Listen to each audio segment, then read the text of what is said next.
The critical patriot देखने वाले सब दोस्तों को खुशामदीद। आज एक दफ़ा फिर इस्लामाबाद से वसीम अल्ताफ साहब मेरे साथ शरीक गुफ्तगू हैं।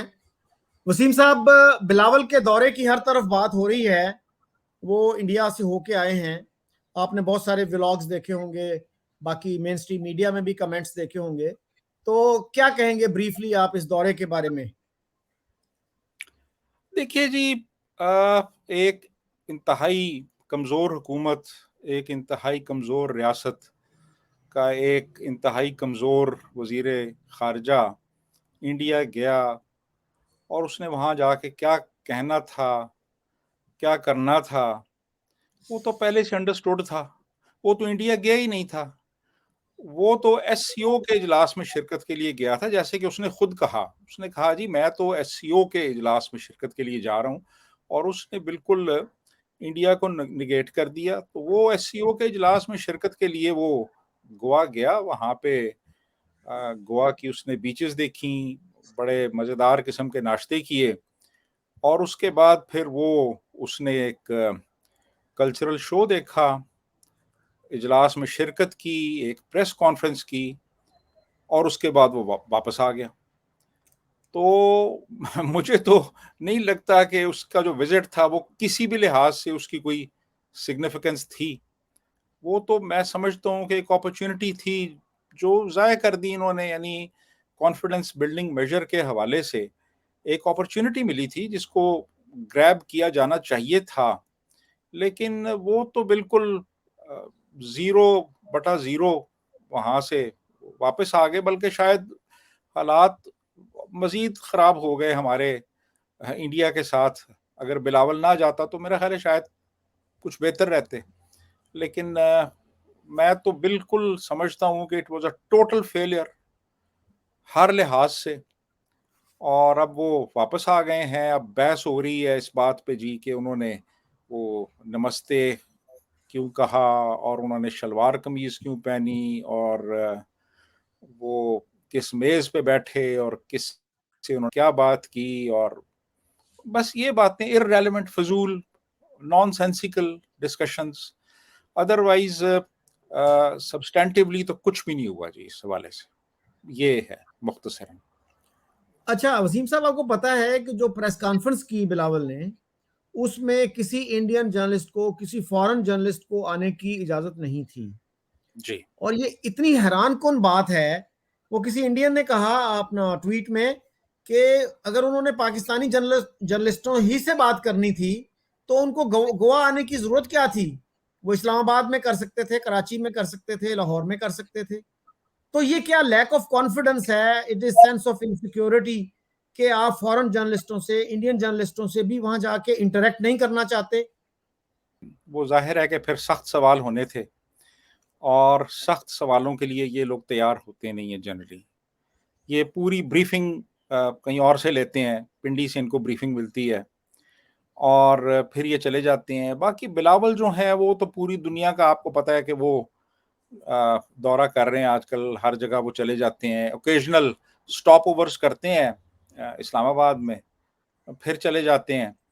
तो वो तो एक तरह की अप्रेंटिसशिप कर रहे हैं इस वक्त, क्योंकि उनको ये तासुर दिया गया है कि भाई वो एक बड़ी अहम पोजीशन संभालने के लिए तैयार रहें आइंदा जो हुकूमत बनेगी। तो वो अब तैयारी कर रहे हैं उस चीज़ की। बाकी बिलावल से आप क्या एक्सपेक्ट करते हैं? बिलावल क्या कहेगा? सारी पॉलिसीज़ कहीं और बनती हैं। वो एक टेलीविज़न पे अंकल सरगम एक प्रोग्राम हुआ करता था, वो एक फारूक कैसर थे, पपीटियर थे वो। तो वो एक दस्ताना पहनते थे, और वो दस्ताने के ऊपर कोई कार्टून कैरेक्टर होता था। तो वो उसको हाथ से हिलाते थे और वो बातें करता था वो कार्टून कैरेक्टर। तो ये भी उसी किस्म का है, हाथ किसी और का है, बातें बिलावल कर रहा है। तो बाकी ये है कि उससे आप क्या एक्सपेक्ट करेंगे? अब वो उस कॉन्फ्रेंस में, अब वो अब ज़ाहिर है कि वो किसी फॉरेन जर्नलिस्ट ने कुछ पूछा, तो अब आपको तो नहीं पता ना आपने क्या कहना है, क्योंकि उसकी तो आपके पास ब्रीफिंग है नहीं। आपके पास तो वो सहाफ़ी बैठे हुए हैं जिन्होंने फ्रेंडली एक अंदाज में आपसे सवाल करने हैं, जिनके पैट जवाब आपको बताए गए हैं, वो आपने उनको बता देने हैं। तो इसलिए मेरा ख्याल है उन्होंने रिस्क नहीं लिया कि वो फॉरेन जर्नलिस्ट को फेस करें, ये वजह थी। आपने शायद वो देखा हो, इंडिया के एक सीनियर जर्नलिस्ट हैं राजदीप सरदेसाई, उनके साथ इनका इंटरव्यू हुआ और जिसमें ये बिला वजह हंसे जा रहे थे, वो सीरियस क्वेश्चन कर रहे थे। और राजदीप जो है, he is a very serious minded journalist, और उन पे आप ये भी नहीं इल्जाम लगा सकते कि कोई बीजेपी के वो कोई अनक्रिटिकल एडमायरर हैं। तो उनके सवालों को भी उन्होंने सीरियस नहीं लिया। और जब उसने ये कहा कि जी आपके नाना ने जो 1000 साल जंग का नारा लगाया था उस पर आप क्या कहते हो, तो फिर वो कहते हैं नहीं नहीं, एक फिक्रा आप कोट कर रहे हो, आउट ऑफ कंटेक्स्ट कोट कर रहे हो। तो इन्होंने फिर कॉन्टेक्स्ट भी एक्सप्लेन नहीं किया कि क्या कॉन्टेक्स्ट था जिसमें ये फिक्रा बोला गया था, और आज जो है क्या डिफरेंस है उस सोच से उनका। तो आप तवक्को नहीं करते कि जो हमारे पॉलिटिशियंस हैं उनका रवैया थोड़ा मुख्तलिफ हो उन ब्यूरोक्रेट से, उन फॉर्मर एम्बेसडर से, फॉर्मर फॉरेन सेक्रेटरीज से, जिनकी सारी उम्र इसी चीज को जस्टिफाई करने में गुजर जाती है, जिनका जो इतना नैरो नैरेटिव होता है कि वो बिल्कुल वो टनल विजन वाली बात होती है। तो बिलावल जैसा बंदा जिसका इतना एक्सपोजर है, ऑक्सफोर्ड से जो पढ़ के आया है और हर तरह के लोगों से आपका इंटरेक्शन होता है, तो उसके बावजूद कोई कोई फ्रेशनेस हमें उनकी सोच में नजर नहीं आती। उन्होंने एक स्टेटमेंट भी दी थी आज। मेरी एक कश्मीरी पॉलिटिशियन है बारामूला से, जावेद बेग, उनसे बात हो रही थी। तो वो यही कह रहे थे कि इन्होंने इतना सख्त जो बयान दिया हुआ था प्राइम मिनिस्टर मोदी के खिलाफ, उसके बाद तो इनको आना नहीं चाहिए था, या फिर ये कह देते कि जी वो हीट ऑफ द मोमेंट मेरे से निकल गया, आई एम सॉरी। तो जब आप एक प्राइम मिनिस्टर के खिलाफ इतना सख्त बयान देंगे, और ये वो चीज है जो हमारे former prime minister Imran Khan भी करते रहे, और हमारे हार्ड लाइन रेपुटेशन रखने वाले एम्बेसडर तक उसको डिसअप्रूव कर चुके हैं। वो कहते हैं यार इस तरह की जबान आपको एक नेबरिंग प्राइम मिनिस्टर के कंट्री के बारे में नहीं इस्तेमाल करनी चाहिए। आपको नहीं पता होता कि कब आपको ताल्लुकात बेहतर करना पड़ जाए, कब आपको उनके साथ मिलना पड़ जाए। तो you never burn your bridges. तो बिलावल ने जो है ये हमाकत क्यों की?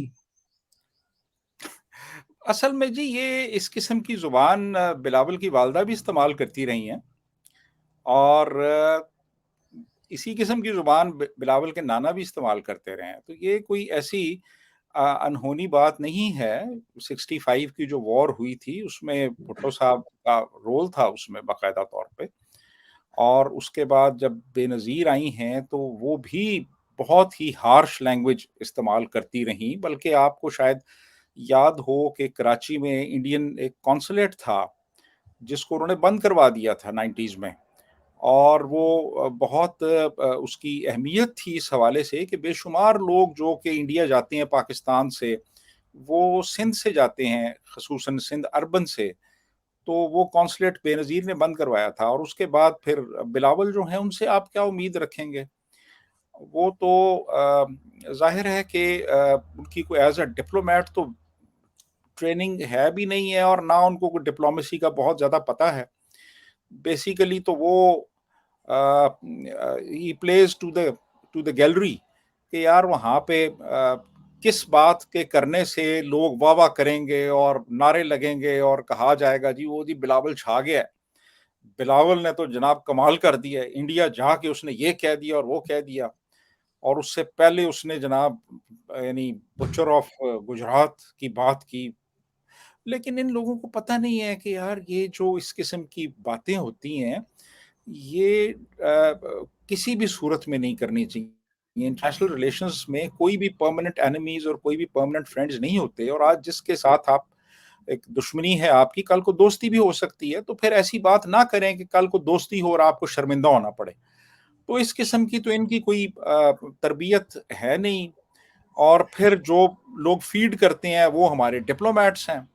और आप को पता ही है किस तरह के हमारे डिप्लोमेट्स हैं, जो अब्दुल बासित टाइप के, और वो शमशाद अहमद जैसे, और आगा हिलाली जैसे। अब ये लोग इनसे आप क्या एक्सपेक्ट करते हैं कि ये लोग क्या फीड करेंगे और क्या बातें करेंगे? ये लोग जो कि पता नहीं कौन सी सदी में रह रहे हैं, जिनको पता ही नहीं है कि ग्राउंड रियलिटीज क्या हैं और मुल्क को कैसे आगे लेके जाना है, इनसे आप क्या तवक्को कर सकते हैं? और यही लोग हैं जो प्राइमरीली इनको इसी किस्म के लोग ब्रीफ करते हैं जो फॉरेन ऑफिस में बैठे हुए हैं।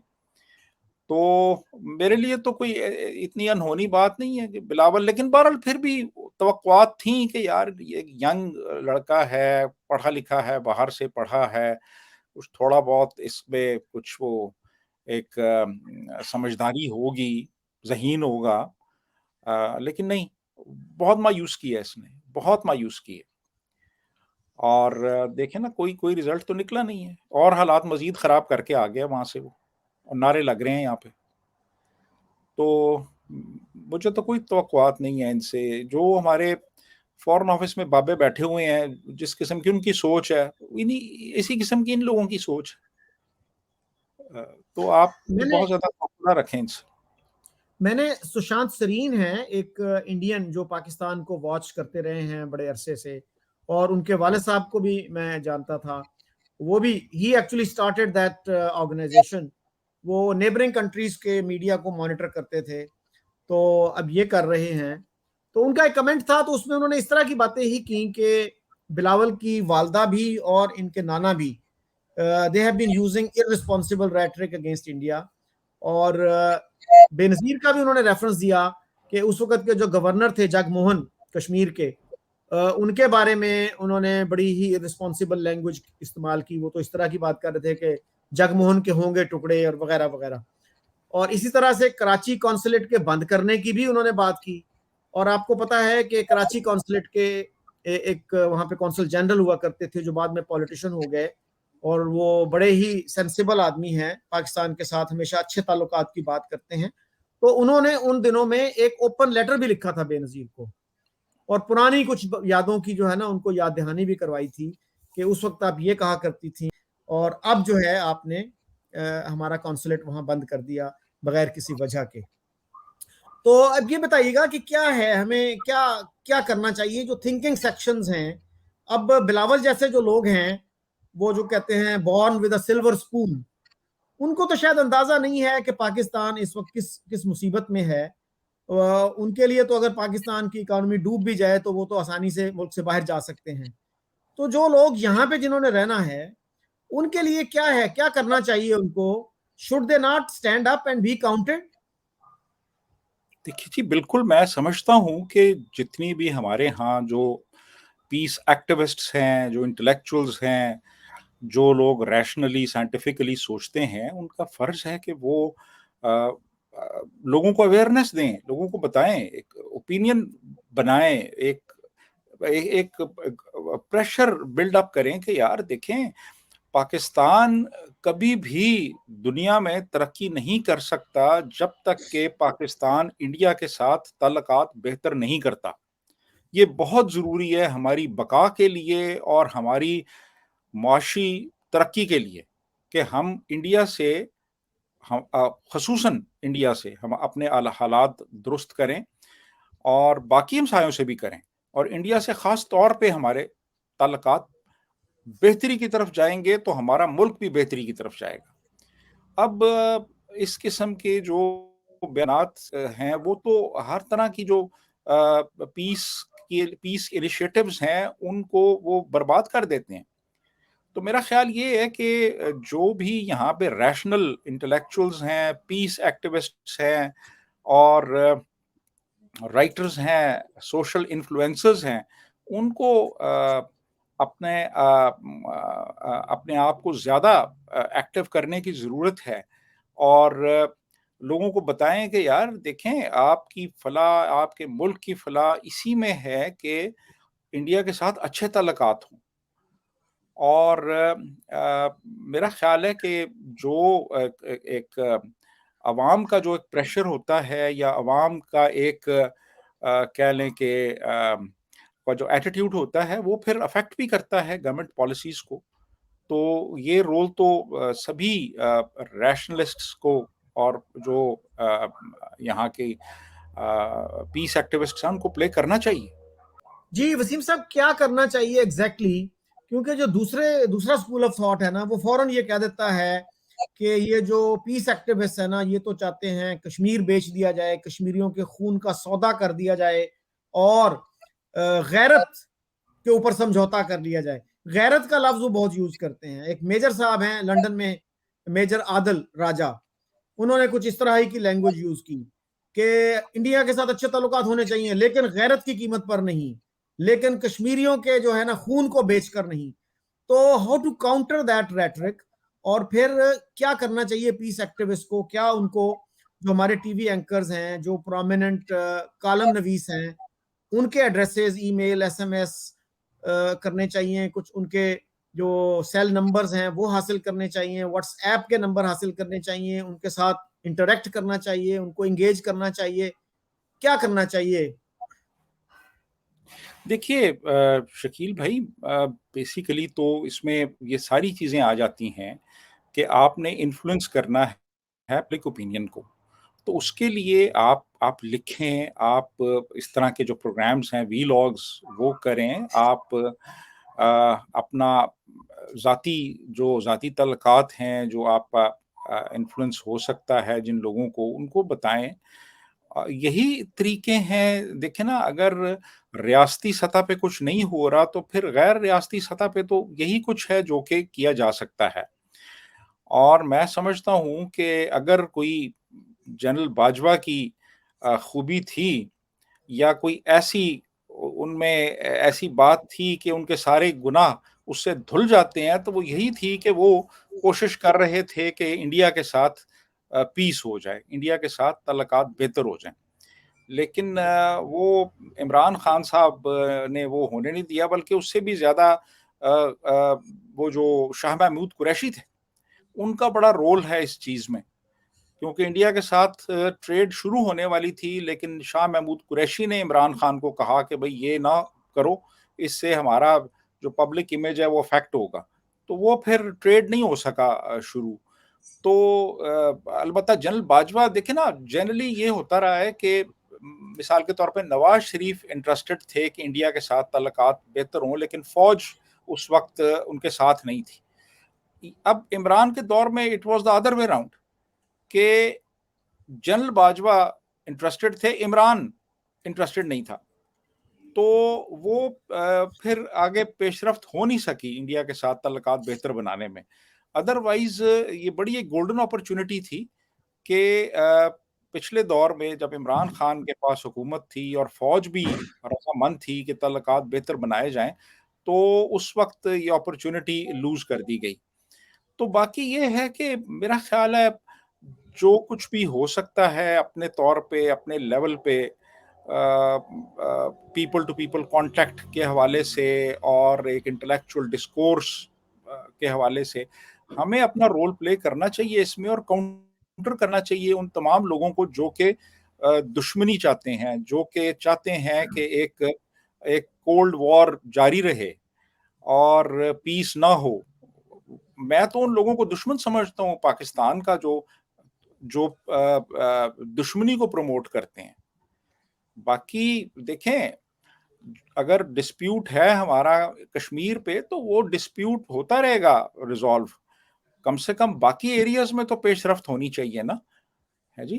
तो ट्रेड एंड कॉमर्स है मिसाल के तौर पे, कल्चरल एक्सचेंजेस हैं, उसके बाद फिर आपके स्पोर्ट्स हैं, और और बहुत से एरियाज हैं जिनमें हम आपस में कोलैबोरेट कर सकते हैं। मिसाल के तौर पे वाटर डिस्ट्रीब्यूशन है, एग्रीकल्चर है, ये सारी चीज़ें हैं। इनमें इंडस्ट्रियल जो डेवलपमेंट हो रही है उस हवाले से बहुत कुछ कोलैबोरेशन हो सकती है। तो वो जो कश्मीर का इशू है उसको फिलहाल आप एक साइड पे रख दें। जब ताल्लुकात बेहतर हो जाएंगे, कॉन्फिडेंस बिल्ड हो जाएगा, तो फिर वो जो सेंसिटिव इशू है उसकी भी उसके भी सुलझाव की राहें निकल आएंगी।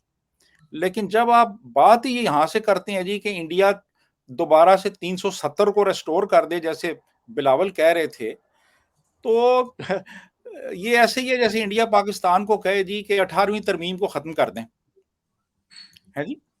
यार वो तो इंडियन गवर्नमेंट भी नहीं कर सकती, वो तो पार्लियामेंट ने 370 आर्टिकल 370 को एब्रोगेट की, उसको मनसूख किया है। लेकिन वसीम साहब, उसमें इशू ये आता है, क्या पाकिस्तान ने कभी 370 को एक्सेप्ट किया था? 370 को एक्सेप्ट करने का तो मतलब है कि आपने कश्मीर के इल्हाक को इंडिया के साथ कबूल कर लिया। Why doesn't Bilawal realise this? इसीलिए आपको याद है कि जब ये एक्शन इंडिया ने लिया था तो हमारी मिलिट्री लीडरशिप का, कोर कमांडर्स का इजलास हुआ था और उन्होंने एग्जैक्टली ये कहा था कि हमें इसकी रिपील से, इसकी एब्रोगेशन से कोई फर्क नहीं पड़ता। हमने तो 370 को कभी एक्सेप्ट ही नहीं किया। वो चीज जिसको आपने कभी एक्सेप्ट नहीं किया, अब हर चीज आप दांव पे लगाने के लिए तैयार हैं कि उसको रिस्टोर करो, नहीं तो हम आपसे बात नहीं करेंगे। तो भाई नहीं बात करोगे तो किसका नुकसान करोगे? वसीम साहब, ये 23 करोड़ का मुल्क है और इसमें सैकड़ों तो होंगे ना पीस एक्टिविस्ट, तो लेकिन हमें वो नजर नहीं आते सोशल मीडिया पे, इधर उधर बहुत कम है। तो क्या 200 लोग भी ऐसे नहीं हैं मुल्क में जो इस इशू के ऊपर बिलावल को या प्राइम मिनिस्टर को या इवन जर्नलिस्टों को ही, जो जो मेन जर्नलिस्ट हैं, उनको कोई कमेंट करके दें, कुछ उनको बताएं, अपनी ओपिनियन बताएं, जो मेन एक लिस्ट बना लें, 8-10 जो मेन एंकर्स हैं, 8-10 जो कॉलम नवीस हैं, उनको अप्रोच करें, बाकी जो ओपिनियन लीडर्स हैं उनको अप्रोच करें, और वो जो लेटर्स हैं, आर्टिकल्स हैं, उनको कम से कम सोशल मीडिया ही पे पब्लिश कर दें। अब मतलब वो तो सूरत हाल नहीं है ना कि जी डॉन में आपका आर्टिकल नहीं छपेगा या जंग में नहीं छपेगा, भले ना छपे, लेकिन बहुत सारे एवेन्यूज अब अवेलेबल हैं, तो वहां पे भी आपको ये लोग नजर नहीं आते। तो वो क्या कंप्लेसेंट हो गए हैं ये, या इतने नाउमीद हो गए हैं कि वो अपनी, मतलब they don't want to be stand up and be counted. अगर अब नहीं खड़े होंगे तो फिर कब खड़े होंगे? तो क्या आप इससे अग्री करते हैं? अब देखिए सोशल मीडिया पे भी, मतलब इसी इसी मैं अपने चैनल की बात करूं, 90% के करीब लोग जो है इंडियन है जो कमेंट करते हैं। इवन अब्दुल बासित साहब के यूट्यूब चैनल पे भी 80-90% जो लोग कमेंट करते हैं वो इंडियन होते हैं। तो पाकिस्तानियों को क्या मसला है कि वो कभी किसी सीरियस चीज में दिलचस्पी नहीं लेते? और मेरे भी उस पर जब आते हैं 2-3 लोग हैं तो वो ट्रोलिंग करते हैं, कुछ मैसेजेस उन्होंने बनाए हुए हैं, वो बिला सोचे समझे वो पेस्ट कर देते हैं। मैं उनको कहता हूं कि यार इसको साबित करो, इस आर्ग्यूमेंट को, आप मेरे चैनल पे आओ, I invite you, be my guest, लेकिन वो उसका कुछ जवाब नहीं देते। तो क्या पाकिस्तानियों के पास आर्ग्यूमेंट्स नहीं होते, या उनके पास लॉजिक की कमी है, तालीम की कमी है, क्या है? वो आपसे एग्री भी नहीं करेंगे, अपना पॉइंट वो साबित करने की कोशिश भी नहीं करेंगे। मैं तो ओपनली इनवाइट करता हूं लोगों को, हर तरह के स्कूल ऑफ थॉट को इनवाइट करता हूं। जैद हामिद को भी मैंने इनवाइट किया, वो भी नहीं आए। देखिए शकील भाई, बात ये है कि जहाँ पे आप क्रिटिकल थिंकिंग को प्रमोट नहीं करते, जो एजुकेशनल सिस्टम एक फ्री थिंकिंग को प्रमोट नहीं करता, वहाँ पे तो फिर पीछे बिलीफ्स रह जाते हैं, इमोशनलिज्म रह जाता है, क्लीशेज रह जाते हैं। और यही चीज़ें सरायत कर चुकी हैं ना सिर्फ हमारे तलबा में, हमारे टीचर्स में, हमारी पूरी इंटेलिजेंसिया में। आप देखें बहुत कम लोग आपको मिलेंगे जो कि कोई रैशनल बात करते हैं, जिसकी कोई लॉजिकल बेसिस होती है। अदरवाइज तो बाकी रिटोरिक चल रही है, बाकी तो सारा वो ही जैसे अभी आप बात कर रहे थे जी, कश्मीरियों के खून का सौदा नहीं करेंगे जी। और अब ये क्या बात है यार, इसका क्या लॉजिक है, किस तरह की बात है ये? तो ये बातें जो हैं, ये हमारे बड़े मारूफ एंकर्स इस किस्म की बातें करते हैं, मारूफ सियासतदान ऐसी बात करते हैं, हमारे एकेडमिया से इस किस्म की आवाजें आती हैं। तो बात ये है कि इंडिया उसके बरक्स आप देखें, इंडिया में शुरू से बहुत ज़्यादा अहमियत दी गई एजुकेशन को, क्रिटिकल थिंकिंग को, और उनका जो पूरा एक सिस्टम है एजुकेशन का, वो एक बहुत कह लें कि एक डेवलप्ड सिस्टम है और यानी फ्यूचरिस्टिक है वो। तो अब जाहिर है कि आबादी भी ज़्यादा है। अब 1 करोड़ 140 करोड़ की आबादी है वहाँ पे। तालीमी इदारों का जो मयार है वो बहुत बेहतर है हमारे तालीमी इदारों के मुकाबले में। तो अब जाहिर है कि फिर जहाँ पे तालीमी निज़ाम बेहतर होगा, जहाँ पे फिर एक बड़ी स्ट्रॉन्ग ट्रेडिशंस हैं डेमोक्रेसी की, डेमोक्रेटिक वैल्यूज़ की, सेकुलरिज़्म की, तो जो क्रिटिकल थिंकिंग होती है ना, it's a product of secularism, it's a product of democracy. तो ये सारी चीजें उनको एडवांटेज तो है ना फिर। तो फिर जाहिर है कि वहां से ज्यादा लोग आएंगे और वो पार्टिसिपेट करेंगे इस तरह की जो इस तरह का इंटेलेक्चुअल डिस्कोर्स है उसमें। तो हमारे यहाँ क्या एक्सपेक्ट करते हैं लोगों से, जहाँ पे फॉरेन सेक्रेटरी लेवल के बंदे बचगाना बातें कर रहे हों, और जहाँ पे यूनिवर्सिटी के असातिज़ा जो हैं वो जंगों की बात कर रहे हों कि जी जंग लड़ेंगे और ये करेंगे, और जहाँ पे सहाफ़ी कह रहे हों जी कि वो जी हम कभी भी कश्मीर का सौदा नहीं होने देंगे और कभी सर नहीं झुकाएंगे और लड़ेंगे और मरेंगे, और जहाँ पे एक इंतहाई पॉपुलर लीडर कह रहा हो जी 1000 साल तक लड़ेंगे, जहाँ पे एक ये सोशल मीडिया का एक जो है वो बहुत बड़ा एक, वो अब तो खैर उसको कोई पूछता नहीं है, वो ज़ैद हामिद को, वो गज़वा हिंद की बात कर रहा हो, जर्नैल गज़वा हिंद की बात कर रहे हो, जहाँ पे जहाँ पे के इंतहा पसंद मौलवियों को सुना जाता हो, वहां पे फिर आप किस तरह का एक इंटेलेक्चुअल डिस्कोर्स एक्सपेक्ट कर सकते हैं, ठीक है ना। तो हमें अभी बहुत ज्यादा मैच्योरिटी की जरूरत है कि वो लेवल हम अचीव कर सकें कि जहाँ पे एक रैशनल डिस्कोर्स में हम पार्टिसिपेट कर सकें। हम अभी बहुत पीछे हैं उससे। मैं खबर शेयर करूं कि यूएन के एस्टिमेट्स के मुताबिक अब इंडिया जो है ना, India has become the most populous country in the world. China से आगे निकल गया है वो। अब उनकी जो लेटेस्ट स्टेटिस्टिक्स मैंने देखी हैं वो 142 करोड़ हो गए हैं, यानी 1.42 बिलियन। और दूसरा जो है एक फर्क जो है, पंडित जवाहरलाल नेहरू जो पहले प्राइम मिनिस्टर थे इंडिया के, उन्होंने एक टर्म इजाद की थी जो पूरी दुनिया में अब यूज होती है, वो है साइंटिफिक टेम्पर, के साइंसी मिजाज को फरोग दिया जाए, ये उनका नारा था। उनके कॉन्स्टिट्यूशन में भी है ये कि साइंटिफिक टेम्पर को प्रमोट किया जाए, उसको फरोग दिया जाए। तो ये हमारे यहाँ बहरहाल बहुत ही बदकिस्मती की बात है, बड़े बड़े एकेडमिक्स भी जो हैं हमारे, वो जज्बाती बातें ज्यादा करते हैं और जो एक रिगरस एनालिसिस होता है उसकी तरफ हमारा रुझान नहीं है, अनफॉर्चुनेटली। तो वसीम साहब, एनी फाइनल थॉट्स ब्रीफली?